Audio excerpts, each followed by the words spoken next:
You are living in the most dangerous time in American history. We won't take a single back step. Former professional basketball player is now the Republican Party's choice. Can you imagine Royce White, the U.S. Senate?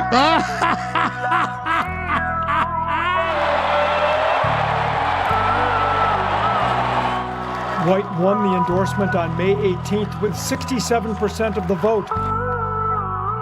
There's nothing that guarantees we win, but I guarantee you if we lose, we will die.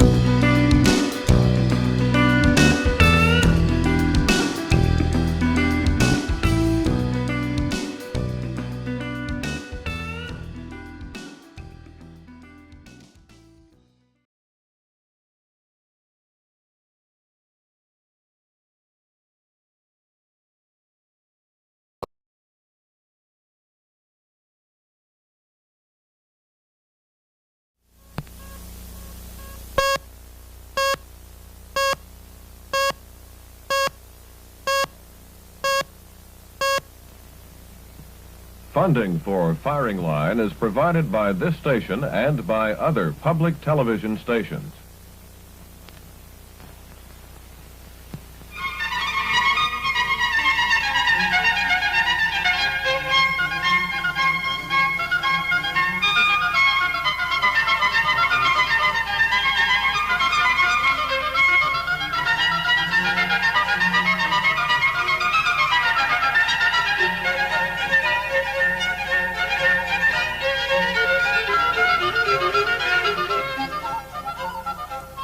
Although it is not expected that the vote on the proposed Panama Canal Treaty revisions will come to the floor until next spring, hearings begin this week, and of course the controversy has raged since a year ago.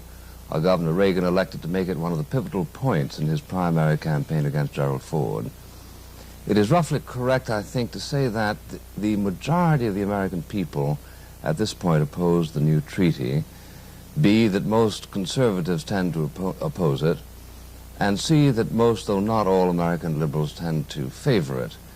Conspicuous among the opponents of the treaty revisions is Mrs. Pyhllis Schlafly.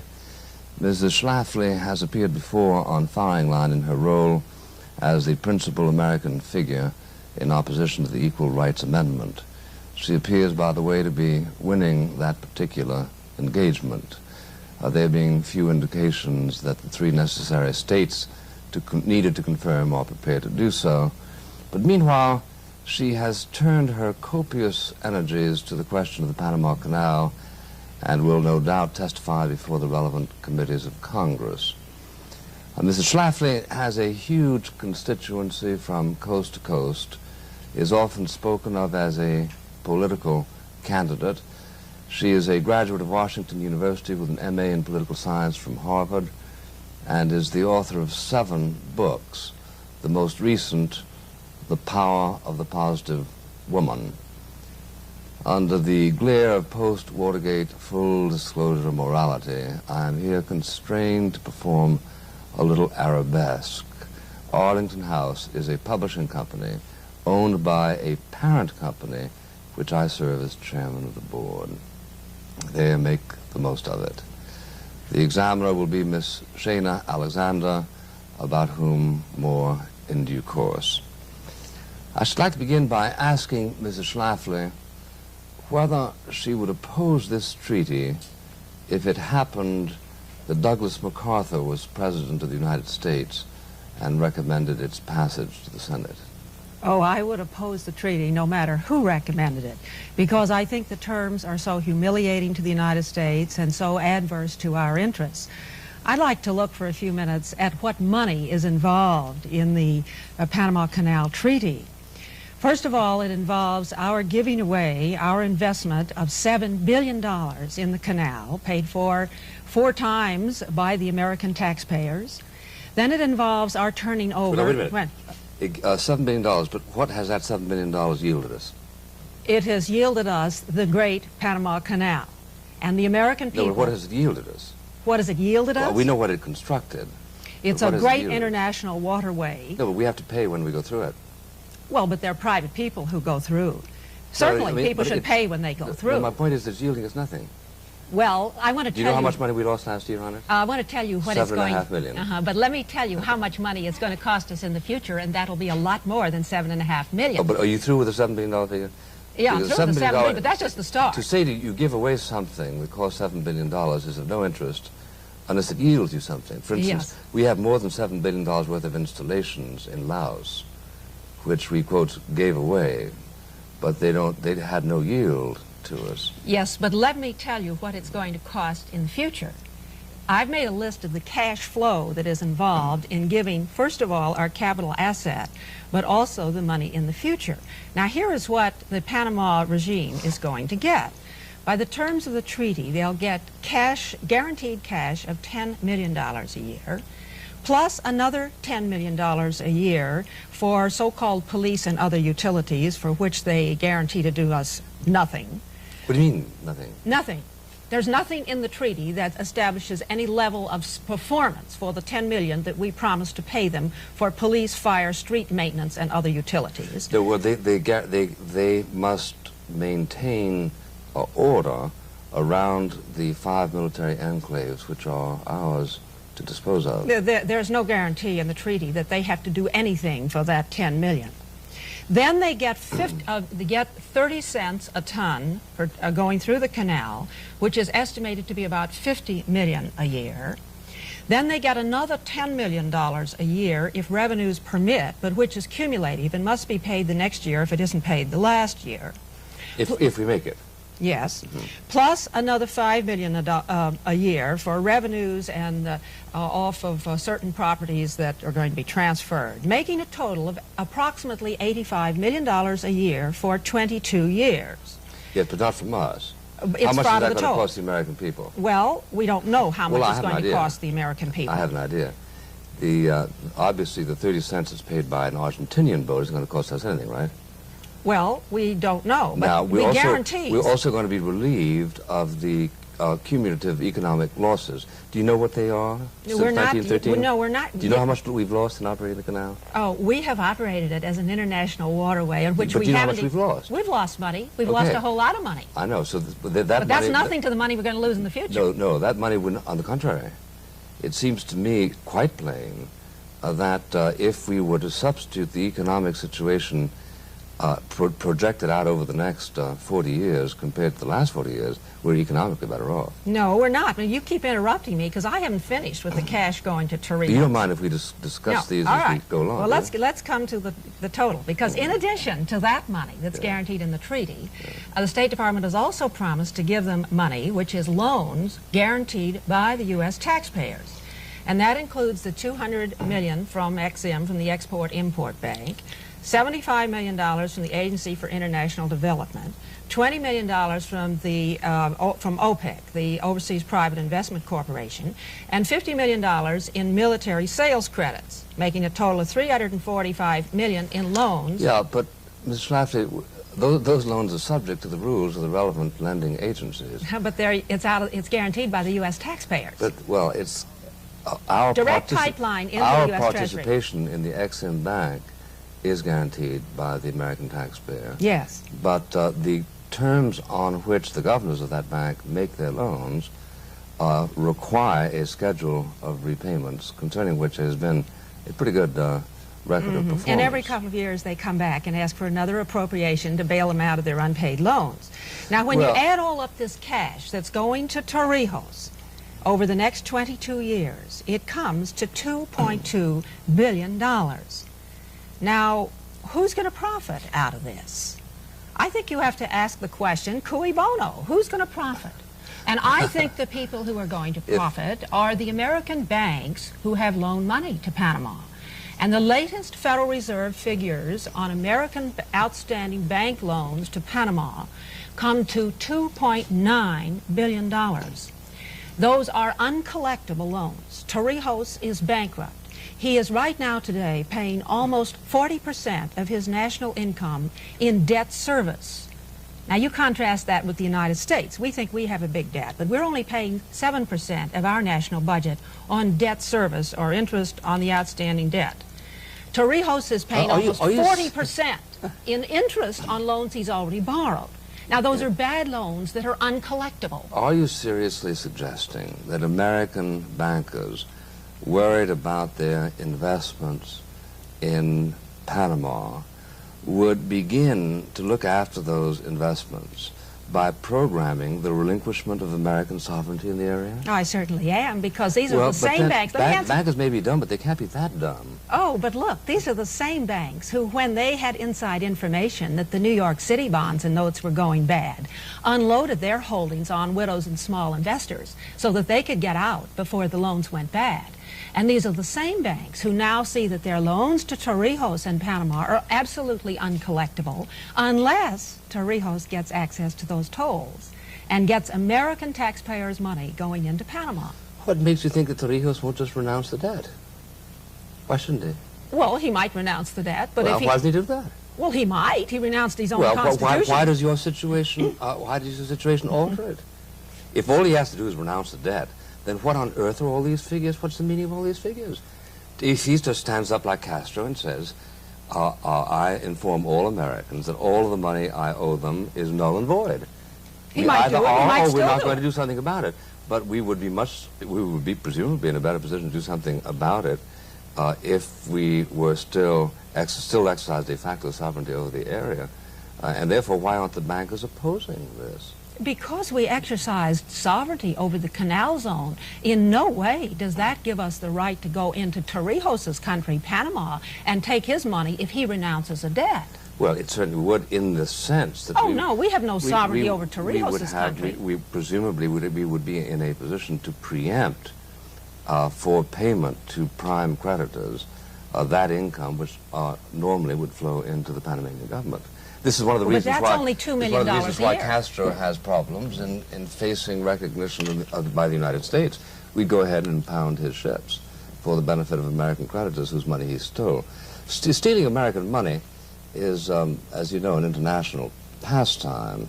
Sometimes they call it nationalization, as in Venezuela, where they took 10 times the kind of paltry figures that you're speaking about.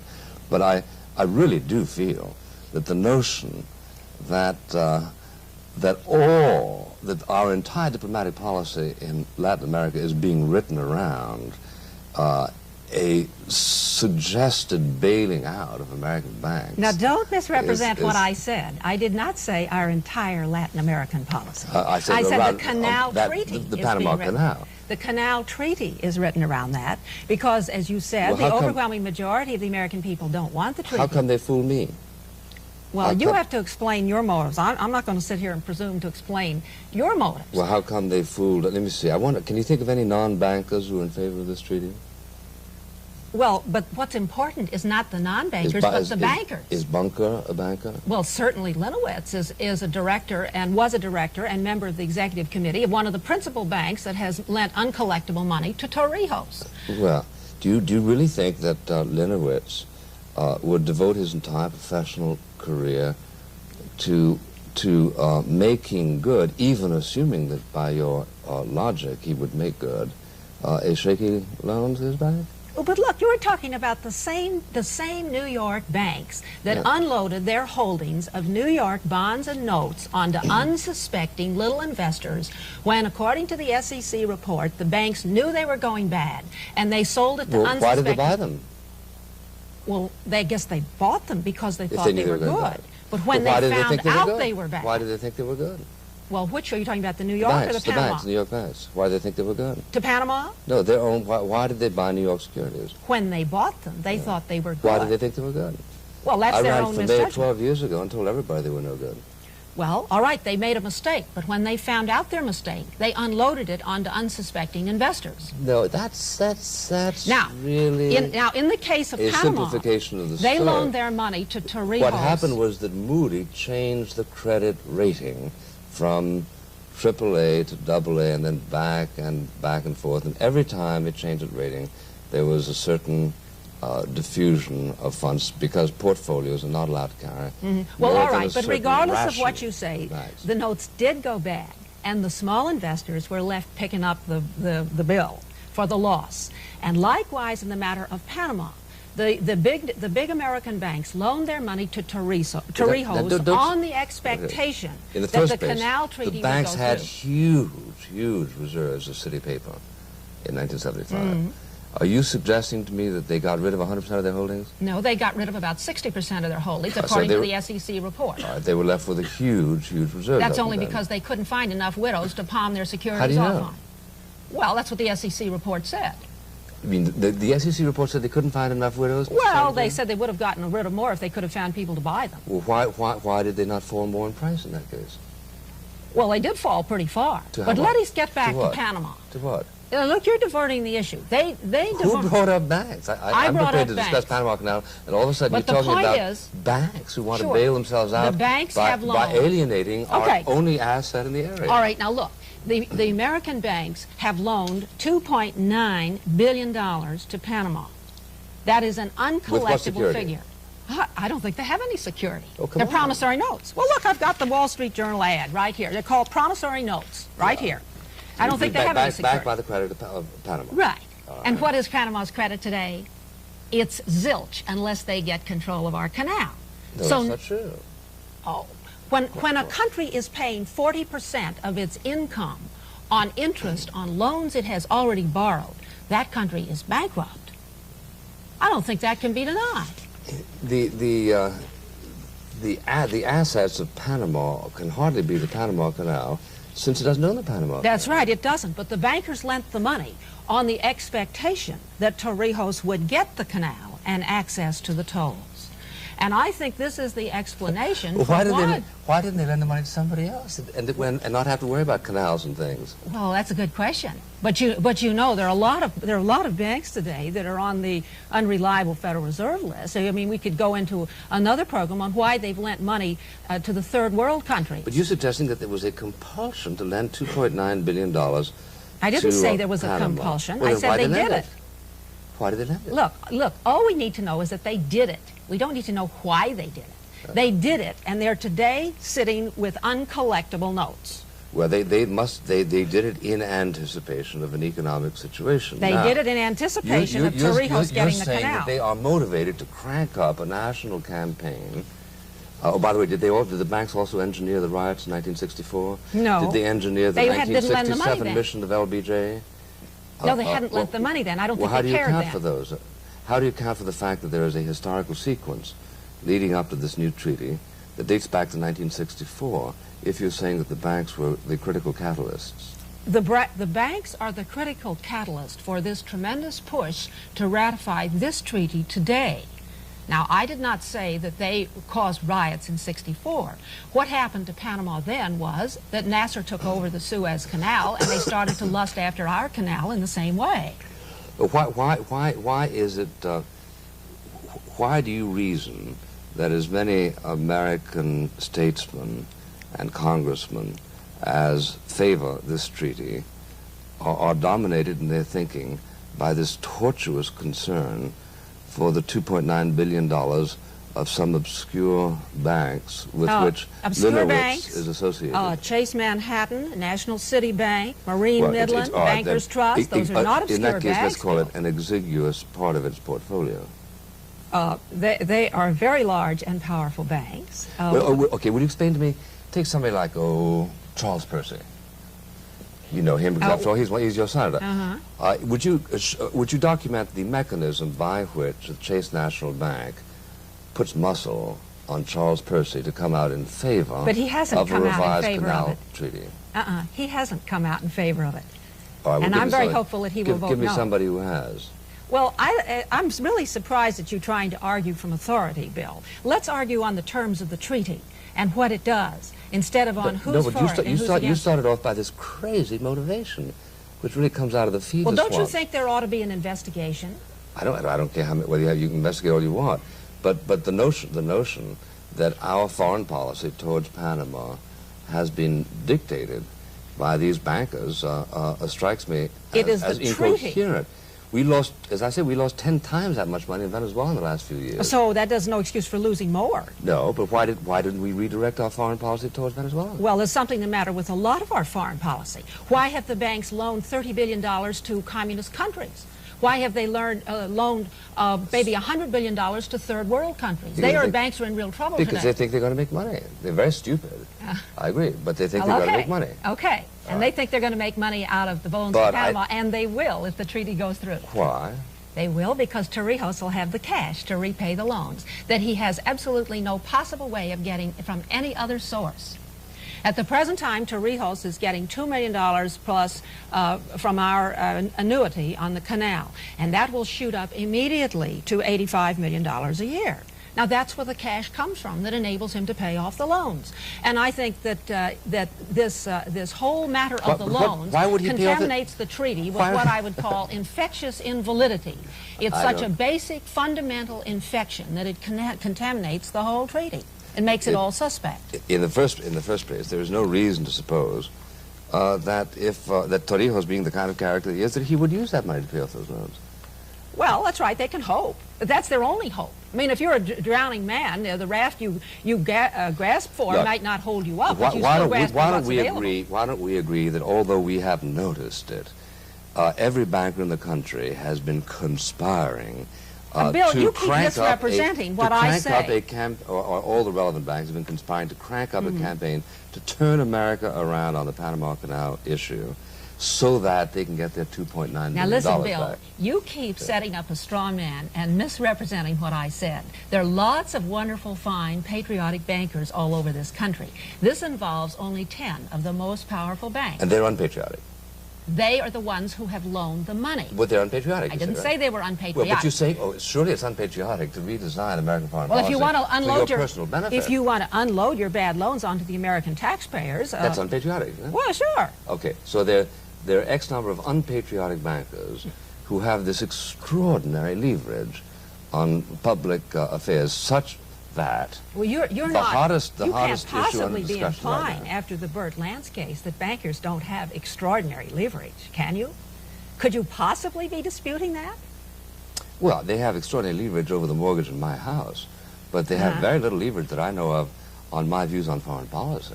Yeah, but they have a lot of leverage over President Carter's views and over Burt Lance's views. How do they exert that? And over Linowitz's views. How do they exert that? And over Henry Kissinger's views. Well, I want you to... And all those people, they have extraordinary leverage over them. Would you explain to me the means by which these banks exert leverage on Mr. Carter?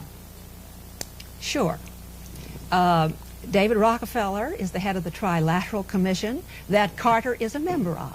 And presumably that is the banking community that is deeply involved in the loans to Panama.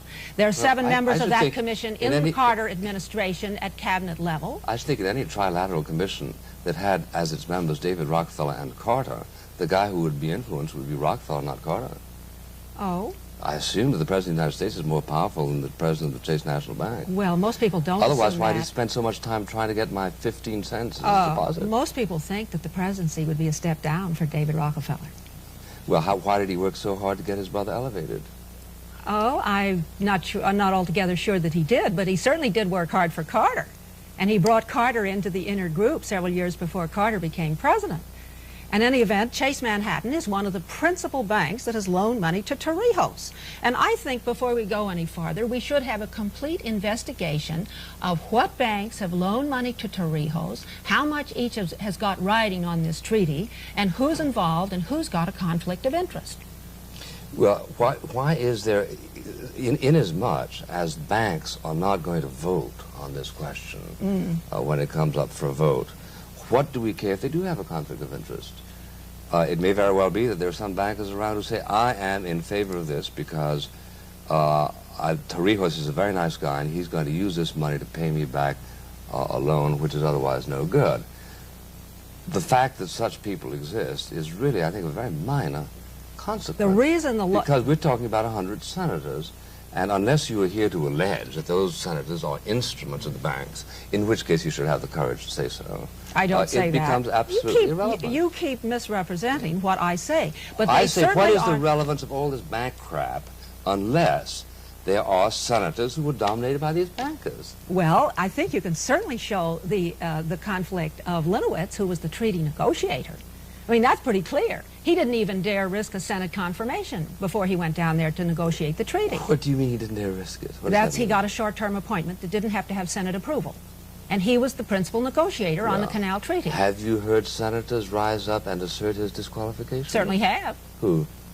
Oh, certainly have. Who? When he went there to testify, Who? Congressman Bob Dornan pointed out what the conflict there, and he immediately said, oh, well, I'm going to resign from the Reed Midland Bank.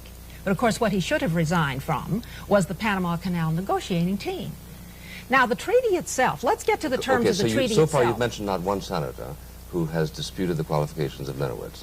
Well, I mentioned a congressman. All right, but not a single senator, and yet you built an entire case on the assumption that 80% of the senators are going to vote because they tend to do what they're told to by the local banks. I didn't build my case on that at all. In the first place, the local banks aren't involved in this at all. In the second place, I didn't say 80% of the senators were going to vote on anything because I think the Senate's going to reject it. But it is the terms of the treaty which are so disadvantageous. And I think that if we had lost a war to Torrijos and he had dictated the terms of surrender, that treaty couldn't be any more humiliating than it really is. Take the matter in the treaty that we are not even permitted to talk to another country about possibly building another canal. We're not even permitted to talk to them, much less build it. Could you justify that type of insulting invasion of our sovereignty written in the terms of that treaty? Well, it doesn't seem to be insulting. It seemed to be a part of a bargain. Torrijos wanted us out right away. We wanted to stay another 23 years. Torrijos said, well, if you stay another 23 years, that gives you plenty of time with modern technology to proceed to build a competing canal which would have the effect of having us wait around 23 years on a depreciating asset. We throw onto the table very well, we promise that we won't compete during that 23 years. Why should we promise not to compete? We don't owe him anything. Well, we're trying to achieve something, right? Well, what? I mean, the burden is on the proof of anybody for the treaty to show why it's good for the United States, why the taxpayers should give away their tremendous assets. We're trying to recognize that the same spirit that caused some of our forefathers to go to war against George Washington could presumably cause some Panamanians to go to war against us. Now, this doesn't mean that we can't win that war, but it is a war, it is the kind of war we don't want to fight, not only because wars tend to be unpleasant. Look, if we don't give Torrijos that $50 million in military credits, he's not going to have any weapons to go to war against anybody. Oh, the North Vietnamese didn't have any military weapons either, but they collected them. That's right. And why wouldn't Russia send them well, to Russia the may make some mistakes, but they're not that stupid. We've got completely... well, maybe the banks could send it to them. You know, those $2.9 billion worth of banks. Jokes don't get rid of the tremendous conflict of interest The fact of the matter is that you don't need many weapons for terrorist warfare. And we don't need many Marines either. I have a feeling you're not anxious to pursue this point. No, I'm very anxious to pursue it. Then let me pursue it. Okay. One of the reasons that we want to revise the treaty is because we recognize that people, just because they are born in Panama, weren't born free of the same impulses that moved us in 1776 to ask for our own sovereignty. Now, I take the position that we are in a position to say no juridically. We are in a position to say, look, we went there and we dug it and we fought our way through it and we went through all of the procedures necessary and we're not going to do it.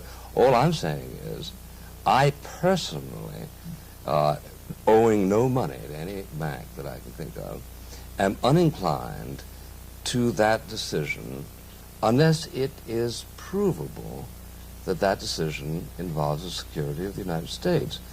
In the absence of that proof, I'm very anxious for the Panamanians to share what sovereignty we fought for 200 years ago. But your argument is based on the assumption that we are somehow interfering with their sovereignty. They have their country, and we have our canal zone that we bought and paid for 4 times, in which we have sovereignty, and in which every asset in it we built. And they have their country, and we are not interfering with their country. They have theirs, and we have the zone. Look, there's no question about it. There's no question that the Dutch paid for Manhattan Island. But the fact of the matter is, at a certain point, the people who lived here said, look, Manhattan Island is going to be part of the United States of America. And if we've got to fight a lot of Dutchmen, a lot of Englishmen to do it, that's what we've got to prepare to do. Well, now, then we ought to solve this it, question like the British solved Gibraltar. There's absolutely not nearly as much reason for us to give up our canal as there is for the British to give up to Gibraltar. Gibraltar is certainly part of Spain in a geographical way, and when it finally came to the issue, the British said, let's have a referendum and let the people decide. So they took a referendum. Now, we could have a referendum in the canal zone, and you know how it would come out. It would be about 99% to stay with the United States. Wait a minute. The canal zone is the zone that the Panamanians wish to acquire. That's right. They want to acquire it. They want to take it away from us. They want to acquire it for reasons that I consider to be perfectly normal. You consider to be abnormal. Well, if there was a country that owned 100 miles east and west of the Mississippi River, I would say it'd be perfectly natural for the contiguous states like yours in Illinois to say, we'd like to acquire this territory. Yeah, but look, if they bought it and paid you well for it, and it was a source of tremendous income to your country, you'd be jolly well glad to have it. If we hadn't bought, nobody in the history of the world ever paid so much money for such worthless real estate as we paid in Panama. We bought that little bit of a 10-mile wide strip, and it was nothing but a mosquito-infested, disease-ridden place. That's right, and we got a lot, and we got a tremendous use out of it. And the Panamanians are the luckiest people in the world. Our whole investment in Panama comes to something less than the cost of 7 aircraft carriers. Now, 7 aircraft carriers, we're prepared to spend $7 billion on aircraft carriers, but we know perfectly well it'll be obsolete in 10 or 15 or 20 years. But the canal isn't obsolete. Yes, it is. It is to a considerable extent obsolete because it's indefensible. It is not. All you need is one missile launched from a submarine to put it out of action. Now, Bill, you know that's a phony argument. You know New York City is absolutely indefensible from a missile launched from a submarine. You know that in the SALT Treaty of 1972, we gave up our right to build any anti-missile defense, save only the one in Grand Forks, North Dakota, which we dispensed with under the Kennedy bill. Which I opposed. All right, now the point is, it is a phony argument for you. And just a minute, listen, it is a phony argument for you to say that the Panama Canal is subject to a missile attack. When you Why know, is it funny? Because that is true of every city in the United States. No, but that doesn't, it means, look. Every city in the United States is just as subject to a missile attack from a submarine as the Panama Canal. I'm talking okay, about, admit that. I'm talking about, if you're saying can missiles land anywhere, the answer is that it is so obvious that they can that you shouldn't want to take my time to admit it. The point about the Panama Canal is, can we today guarantee that it will stay open? And the answer is no, we can't. Well, Torrijos sure can't guarantee 20 years ago, we could. Well, Torrijos surely can't guarantee. In fact, in the Canal Treaty, he specifically refused to even promise that it would stay open. I know he can't guarantee it.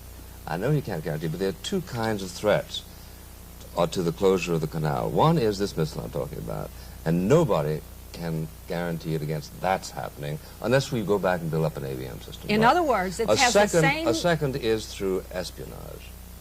And we can't guarantee the locks even against espionage, but we have a better chance of doing so if we have the friendly cooperation of an indigenous people than if we have non-friendly cooperation. On the contrary, let me take the opposite of that. I think we've got a much better capability of defending the canal with the United States running it than we have with the way we are hamstrung under the terms of this treaty. Now, the terms of the treaty put the canal subject to the Panama Canal Commission, right away of which 4 members out of the 9 are Panamanians, totally subject to Panama control. Totally. Approved by America. Yes, but if we want to fire one, we have to get Panama to agree to it. Yeah, oh, yeah. And if we want to appoint somebody different, we have to get somebody they appoint. A president, we want to impeach the president. But the point is that the 4 people they nominate have to be okay by us. Yeah, but they have to be okayed by Panama. That's the nominated crucial by thing. Panama, yeah. Yes, but we can't fire them without Panama's approval. That's in the treaty too. All right. Then, in addition to that, they get to name. And we have 5. They have 4 up until 1990. Right. Right. Then they have the deputy administrator right now. Right. And then after 13 years, they have the top administrator. Right. Then the whole thing is subject to a top coordinating committee that's going to give advice on which there is equal representation. Yeah. Oh, but there again, still, equal. With us having to approve their people, and they don't have to approve our people. Go ahead. Yeah, but it's equal, equal. Then, in addition to that, we are forbidden to increase our level of troops. And the defense of the canal, while it says the U.S. is primarily responsible, nevertheless the military board, which directs the policy and the planning, is composed of an equal number of U.S. and Panamanians who must, quote, act in concert, close quote.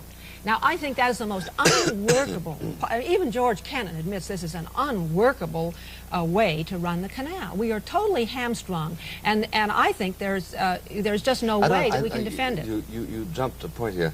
What is unworkable about the treaty giving us the primary responsibility? The fact that we are open. hamstrung with people under Panamanian control who have 4 out of 5 of the Canal Commission members right now.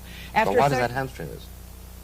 It just makes, you've got irreconcilable people. The Supreme Court works that way. Well, after 13 years, they'll have the top administrators. Well, look, hell, why, why not go 23 years? They'll have primary responsibility. And talk about the situation in the year 2000 if you want. They'll have total control. You skid? Okay, let's talk about that. Okay. Let's not talk about it's gone then. The treaty specifically gives us the primary authority and challenge to keep the canal open up until the year 2000. Then it gives it to them. Right, it's gone. It's gone. It's gone.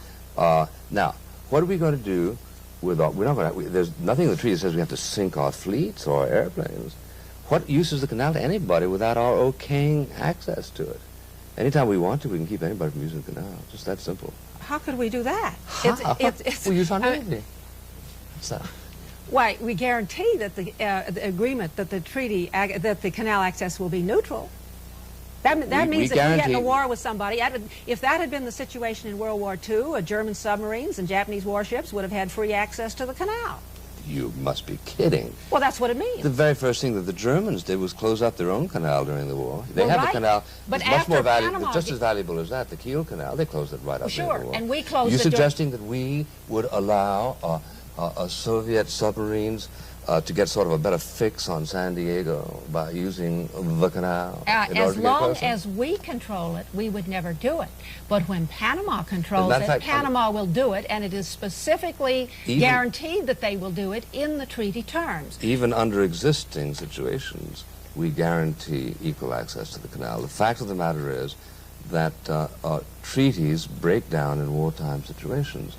I can't think of any treaty. We have a non-belligerent treaty with Germany at the time that we declared war. With Japan at the time of Pearl Harbor. Listen, Bill, you're confusing the issue. After 1999, there's no more treaty. It's gone. We have another treaty.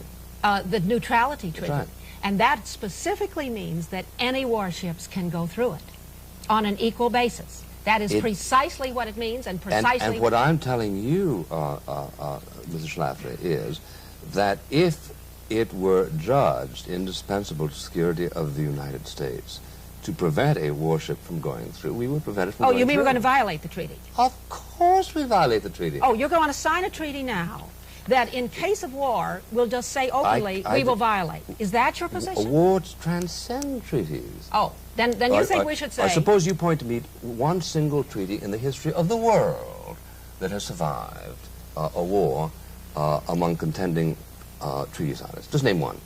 Well, there are not very many, but certainly the United States has got a better record. There are none.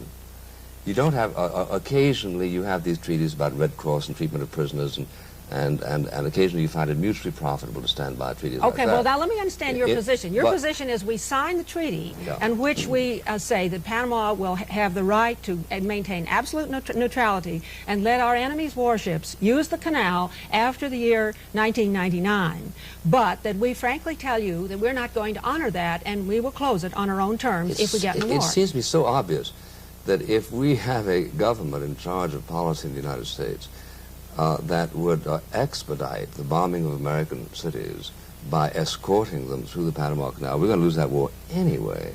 The very first thing that you do is start sinking enemy shipping. Well, then why sign the treaty in the first place if you're very frank about saying you're not going to live up to it? The reason was, no, we're living up to it under normal conditions.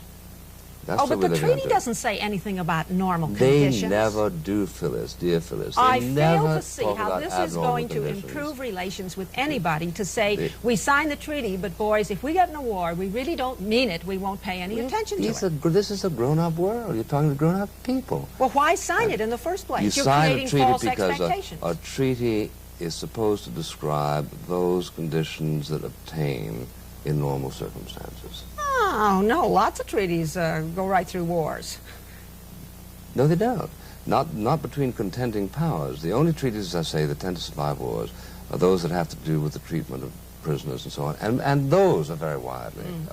Well, it was a good deal. But you say, why do we want to do it? The reason we want to do it, I think, is because we Americans believe that the independence that we cherish is a universal value. And to the extent that we act hypocritically about this. Who's hypocritical? We are hypocritical if we hang on to a colonialist situation which is unwarranted by conditions of national security. All right, now let's take this I'm question just up of prepared to colonial. invade any country in the world you want to for the purpose of protecting America if you persuade me it's necessary. All right, in the first place, as far as being hypocritical, I think the most hypocritical is to sign a treaty but say we're not going to abide by it if we get into Under a war. certain circumstances, yeah. All right, but in the second place, there is nothing about Panama, about the Canal Zone that is colonial. We do not impose our culture and our regime on the Panamanians. They have their government and their dictator and their ways and so forth. For the second reason... It's colonial in the sense we've got land but over we bought. which we exercise de facto sovereignty. But we bought it. What's the matter with buying it? Well, The British didn't buy Gibraltar. No, they just took it. All right. We also bought Manhattan Island from the Indians and so on and so forth. Yes, but in addition to that... The fact of the matter is that we don't need that strip, that 10 miles. But it's strip. ours. It's absolutely ours. We have a right. We have a right to hang on to it. It's not. We have a right to hang on to it. Is I think the correct way to say it. Right, but No. it is not colonialism. As if sovereign. The idea of colonialism is that, in a sense, it was accused of being exploitative. There is nothing exploitative about our operation of the Canal Zone. We did not take anything out of the country in terms of natural resources. We put a tremendous asset in. No. And Panama's got cash flowing benefits of about $250 million a year. We've made them the highest standard of living of any country in Central America. They're so lucky to have us there. By the way, I thought you said they were broke.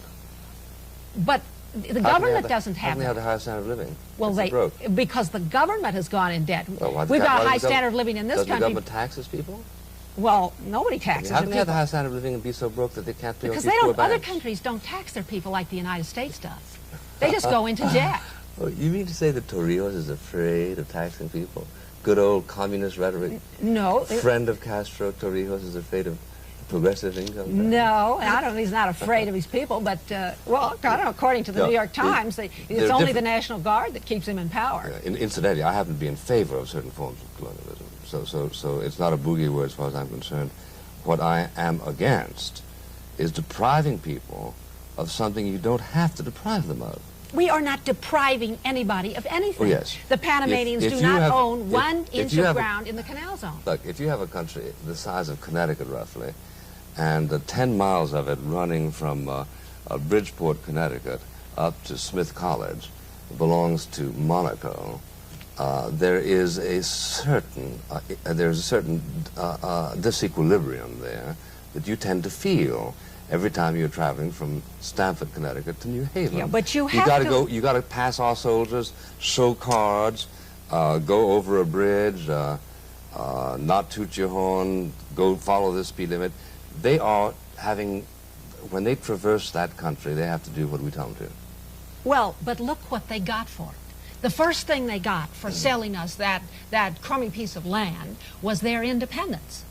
They had revolted 50 times against Colombia, all unsuccessfully, until the 1903 treaty, in which the great United States guaranteed their independence. That's right. Then they got paid in cash very well. Then they got this wonderful asset. Then we went down there and we got rid of their malaria and their yellow fever and their rats carrying bubonic plague and made it from the worst disease-ridden country in the world into one of the most healthful. Yeah, they are but so lucky that we're there. They should thank us every day of the world. I couldn't agree with you more. But I'm not talking about historical gratitude. I'm simply talking about whether it's natural for people to want to increase their rights. Every now and then we turn to the Constitution that we grew up with and say, here's a Constitution, for instance, that didn't grant the women the right to vote. Oh, now what does that have to do with Panama? And therefore we change it. Sure. And unquestionably, Panamanians' point of view of what they would settle for in 1903. It changes in 1973. Yeah, but they had a good deal, and we believe that well, contracts... women had a good deal even before they got the vote, but I don't think I begrudge they wanted to vote. If you want to talk about political and civil rights, you know that Panama has got the worst rating of any country in Latin America. They don't have any political civil rights. They don't have any. But I would certainly not discourage them if they had a little revolution that brought on civil rights. But under this agreement, we're going to give Torrijos the arms by which he will prevent a revolution. $50 million worth. No. $50 million in What's he military going to do, stick him in his cellar? No, he's going to use them among his people. No, he's going to arm his National Guard. I know, that's exactly what he's for. The National Guard, look, there have been about 80 governments in Panama in the last 40, 50 years. And there'll probably be 80 more next year. And that's a wonderful argument for saying that the canal will not be kept open under Panamanian rule because it's the most unstable government in the world. It'll be in their interest to keep it open. Oh, but not necessarily. Not necessarily. They could hold us up. They could say, we're going to close it unless you do thus and so. In fact, I think the treaty would encourage them to come along. How could they hurt us compared to what we could hurt them? Panama needs the income from the canal in a way that we don't need access to the canal. It would be an inconvenience, but not more than an inconvenience, for us either to ship around or simply to use one of our 17 railroads to go across the continent. Oh, it would be better even to just give it to them. It would kill them. But why are we giving them all this money in addition to the canal? We're paying them to take it. Well, sure, absolutely. And anyway... We will now hear from Miss Shana Alexander. Miss Alexander is a well-known author, writer, editor, formerly with McCall's, Life, Newsweek, and so on, author of several best-selling books, Miss Alexander. Well, I just want to get out of the way of this one. This is a marvelous debate. Let me just say what I think. I disagree with both of you. I think we don't own the canal. We have it as if sovereign. No Panamanian ever signed the treaty. It's so useless to us militarily that the Joint Chiefs of Staff don't want it, and the locks are too small for most shipping to go through it. Now, that's my position, which will never get said if I don't say it right at the beginning. And now I really think that Ms. Schlafly didn't get a chance to say, because you were so alive and exciting and marvelous, what do you want, as Dr. Freud once said? What would you like to have? I want continued U.S. control and ownership of our canal so that it can be operated as an international waterway on the terms which we have proven over the last 75 years is fair to all and a very wonderful asset and available to us in time of military need. And you want status quo, no change? Absolutely. We didn't allow Nazi shipping during the war. That's right. Okay. So therefore it wasn't open throughout those 75 years. That's right, okay. And because it is an asset of our national security, and we should be able to close it to our enemy in wartime. You didn't quite mean open to all, but you said it. Okay. Well, that's right, and I certainly do think that's one of the major defects of the treaty is that we would not be able to close it to our enemy in time of a future war. And I'd also like to say in answer to Ms. Alexander that all of our Navy ships can go through the canal except only the 13 aircraft carriers.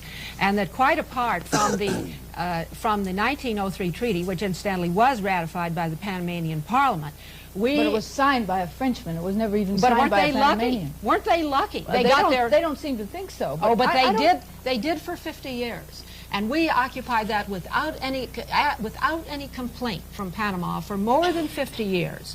And certainly that gives the title to you on the theory of adverse possession. Well, I'm not sure that you're right about that, but you have a complaint from Mr. Buckley now. And Bill, what are you doing over on our side in this one? No, I've always been on the side of human rights everywhere. What I insist is that there should be no historical abjection. For instance, I would never have used the arguments that you just used with Mr. Schlafly, because I think they're irrelevant. The fact that we took advantage of Buenos Varia was perfectly justified diplomacy. If we fail to be as robust in the future as we were in the past, we would lose whatever advantages to our national security we're in a position to. So I am not among those liberals who are apologetic about the history of our relationship. No, but it's unusual to find you on this side in this issue, or so it seems. Issue? On the Panama Canal issue, that you're in favor of the treaty. Well, I gave the reasons for believing that we are net better off. with this treaty than without it. Well, you say you favor colonialism in some situations. Sure. Where do you like it actually, these I days? would be grateful to any civilized power that conquered Uganda tomorrow, or Cambodia. I should think that the anti-colonialist argument there would be frivolous to the point of depravity. Yes, well, I would agree with you. I hate to get in the middle of this wonderful dogfight that was going on here You before. weren't dogfighting. No, it was delicious. Yes, I don't know how to. I thought both of you being against the bankers was rather remarkable. Well, I don't think there's any really good argument for turning over this tremendous asset and then paying him to take it. And after all, we have a tremendous investment in it. We think it's important to our national security and our economic prosperity. The overwhelming majority of the American people are admittedly opposed to the treaty. Why there are so aren't they many really? loopholes. I'll give you another loophole in the treaty. Did you know it's in there that the American employees in the canal zone are going to be exempt from all income and other taxes? I think that's an unconstitutional aspect of the treaty. What right does our president have to sign a treaty with some other country exempting a certain class of people from the payment of income taxes? Say that again? Who's going to be exempt? The Americans who live in Panama. You mean who work for this commission? Who work for the Panama Canal Commission, which is a U.S. agency. They work for the UN. No, it isn't as though it's a UN because it's specifically It's specified. as though they work for the UN. No, it exempt. isn't. Well, they are exempt. But the Panama Canal Commission is a U.S. agency. And our president... I thought it was a U.S. Panamanian agency. No, it's a U.S. agency. Yeah. And there is, I think it's absolutely wrong to create a class. In fact, I don't think it's constitutional. That's just one of the unconstitutional aspects. To create a privileged class of people who are not subject to the same income taxes that you and I have to pay. And the other unconstitutional aspect is that the government, the administration, is not planning on submitting it to the House. Although the Constitution clearly says that I think you got an interesting point there. Congress has complete power over territories of the United States. Yeah, I think you have a very interesting point there. But incidentally, I'm a little hung up on the other one because we have all kinds of laws that exempt all kinds of Americans. For instance, Americans living abroad don't have to pay an income tax on the first $20,000 of income earned from a foreign company. They aren't earning this from a foreign country. They're earning it from the United States. Okay, 25 years ago, the same law I just quoted said you didn't have to pay income on money on the first $25,000 even if it's from an American company.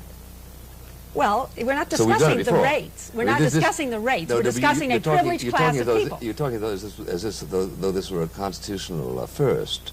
It And is it a isn't. constitutional first Yeah, for the president to try to change Treaties our are the tax supreme laws. law of the land. Yes, but you can't change Senator American... Bricker's amendment didn't pass. Yeah, but we've since then had the Reed decision, which accomplished most of what the Bricker Amendment would have done. And there's no way you can change our internal tax laws by means of the president signing a treaty with some foreign dictator.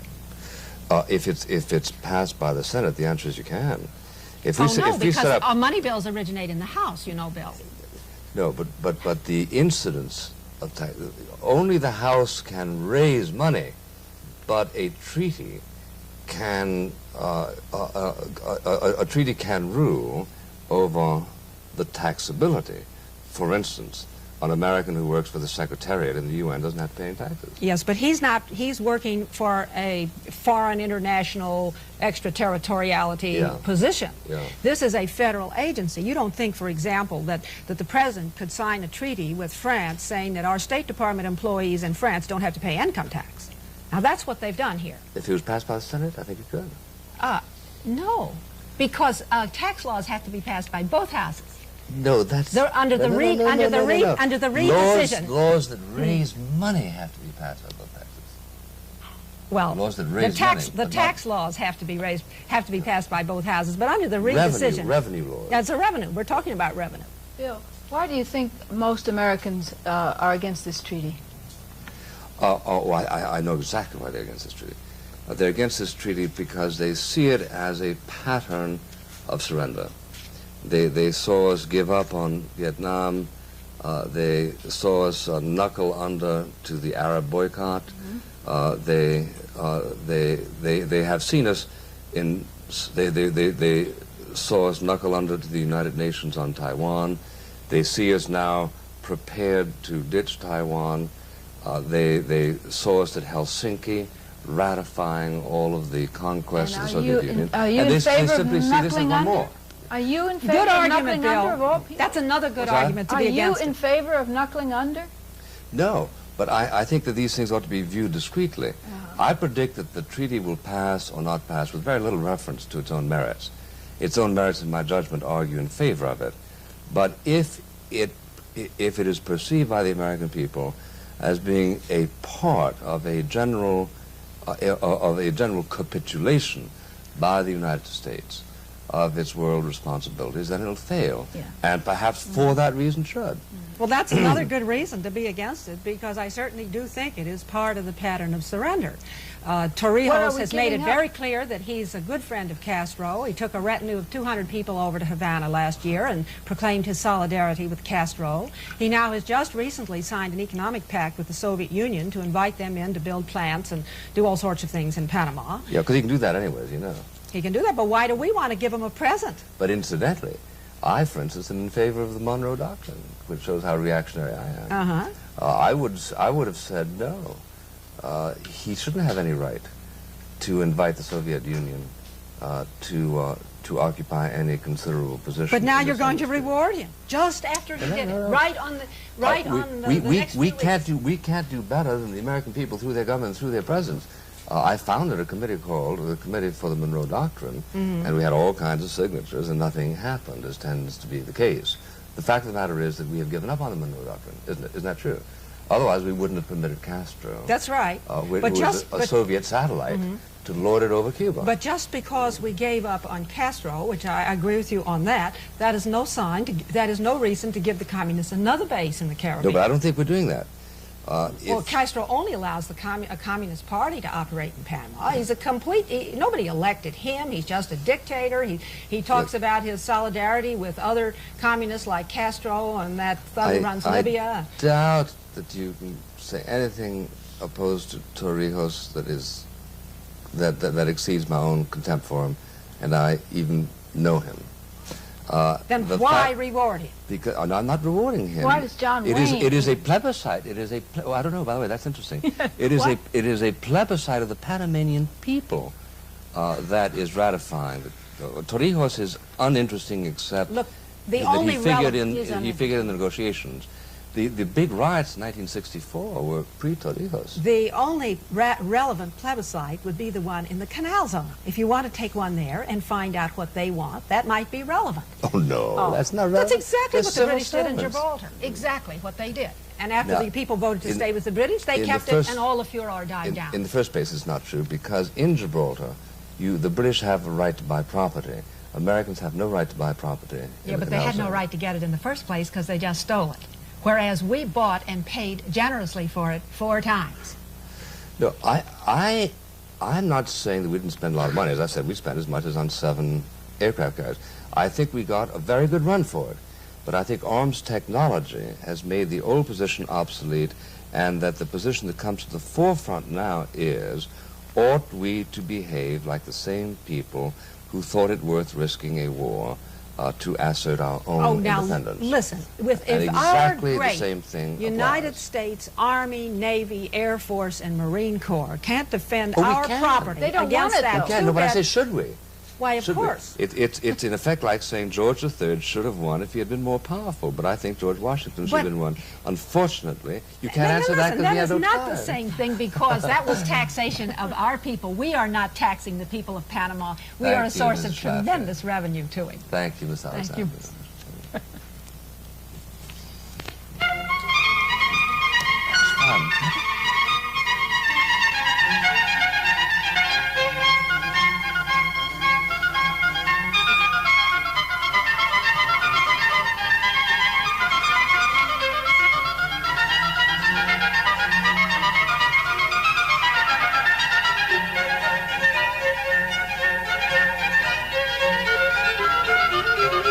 you.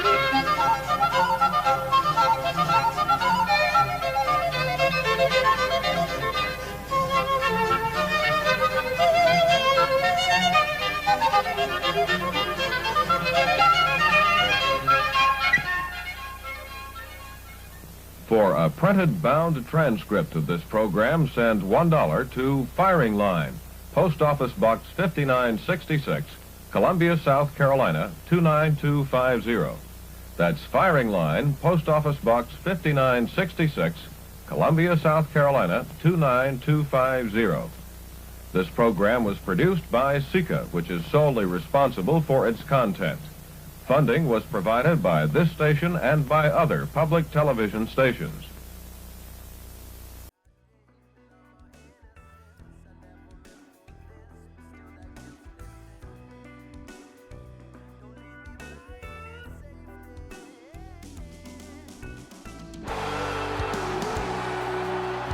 Everything's up on the bar.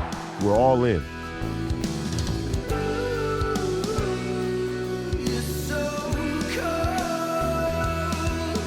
We get to decide. Do you want to live on your knees, or do you want to die on your feet fighting? That's the decision you get to make now.